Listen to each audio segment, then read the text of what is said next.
¿Te has preguntado qué tienen en común un robot y un reloj? Hoy en día parece que no tienen mucha relación, pero te puedo asegurar que la creación de los relojes mecánicos es una de las principales razones por las que hoy podemos ver robots como Optimus de Tesla o el robot de Atlas de Boston Dynamics. En este video hablaremos sobre el concepto de autómatas, y si aún no lo entiendes completamente, no te preocupes, te lo explicaré a fondo. La Edad Antigua fue una etapa curiosa de nuestra historia. Prácticamente los únicos trabajos que existían eran físicos. Es decir, si no eras de la nobleza y te considerabas un nerd, interesado solo en trabajos intelectuales, era casi imposible conseguir un empleo en esa área. Tenías que realizar trabajos extremadamente pesados si querías ganarte la vida. Sin embargo, no era la única opción. Existía una posibilidad: ser relojero. Aunque bueno, no era exactamente un relojero que solo se dedicaba a hacer relojes. En realidad, creaban cosas mucho más elaboradas. Anteriormente, no conocíamos la electricidad, así que lo único que teníamos era el uso de materiales y la mecánica. Se utilizaban piezas para construir máquinas capaces de realizar acciones complejas. Pero a ciencia cierta, estas eran máquinas mecánicas que seguían una serie de movimientos ya preestablecidos, una vez que se ponían en movimiento manualmente. Los primeros indicios de los autómatas se vieron en la antigüedad, durante el periodo medieval, pero es importante decir que la gran mayoría estaban solo en fase de diseño, y otros eran más bien una leyenda.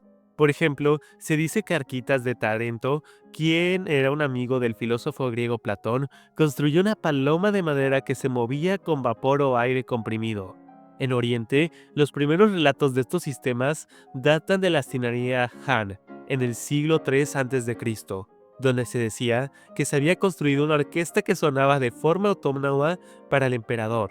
Estos sistemas eran bastante interesantes en la antigüedad, y solo la realeza más poderosa podía permitirse tener autómatas.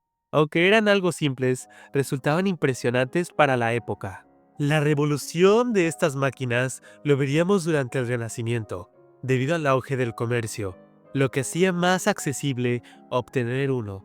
Fue en este periodo donde se vieron modelos como los NEF automatizados, que eran adornos con forma de barco de vela y contaban con remos, velas y tripulantes con movimientos específicos.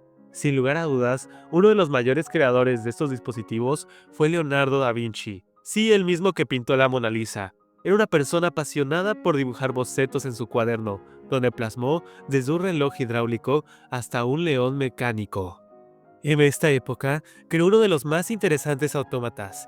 Era de un monje que en la actualidad se conserva en el Museo Nacional de Sismostia de la Historia Americana, que todavía en la actualidad sigue funcionando. A este autómata se le atribuye el Juanello Aturiano, un italiano español que no existe como tal un origen confirmado, pero la leyenda dice que un rey se lo encargó debido a que su hijo fue salvado por Diego de Alcal, que era un fraile. Este autómata consistía en un sistema de relojería de hierro contenidos en un sábila, y se le da una cuerda mediante una llave. Hacen un movimiento de marcha con sus pies siguiendo un patrón trapezoidal, y simultáneamente golpean su pecho, lo que da la sensación de que está en oración. Poco a poco, la gente comenzó a fascinarse con estos mecanismos, especialmente con aquellos que podían imitar a los seres vivos. Esto tiene mucha similitud con la actualidad, donde en ocasiones sentimos empatía cuando robots humanoides son golpeados o maltratados. Durante el siglo XVII, uno de los creadores más importantes fue el holandés Christian Huygens, quien participó en la creación de una gran cantidad de autómatas para el rey de Francia. Por ejemplo, diseñó una máquina que incluía un ejército mecánico de combate. Sin embargo, sin lugar a dudas, el francés Jacques de Vaucanson desarrolló uno de los autómatas más interesantes de la época: el pato que digiere. Esta máquina era un mecanismo de cobre capaz de comer, digerir y posteriormente excretar su comida. Además, podía mover sus alas y hacer sonidos de pato. Se dice que cada una de sus alas contenía alrededor de 400 piezas, y que adentro del pato existía un sistema químico que descomponía los alimentos. Otro autómata interesante apareció a finales del siglo XIX. Su creador fue el suizo Henry Meyerbeer, que diseñó el dibujante escritor, una máquina capaz de dibujar 4 imágenes diferentes y escribir 3 poemas distintos. Aunque el autómata estuvo a punto de ser destruido por el fuego, el Instituto de Franklin de Filadelfia logró restaurarlo.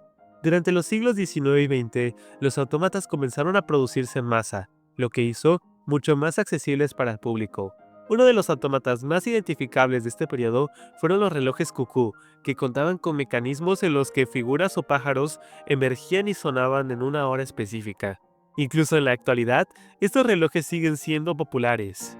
Me gustaría también mencionar la fascinante máquina Euphoria, creada por Joseph Faber. En la actualidad, todavía hay personas que crean autómatas mecánicos, pero gracias al auge de la computación, cada vez vemos más el desarrollo de otro concepto, la robótica, e incluso la inteligencia artificial. Por ejemplo, uno de los modelos más interesantes de autómatas modernos es el de Turing, que inicialmente fue solo un concepto matemático basado en seguir reglas predefinidas para procesar información y tomar decisiones. Así es como llegamos al final del video. Si te gustó, no olvides darle like y suscribirte. Hasta la próxima.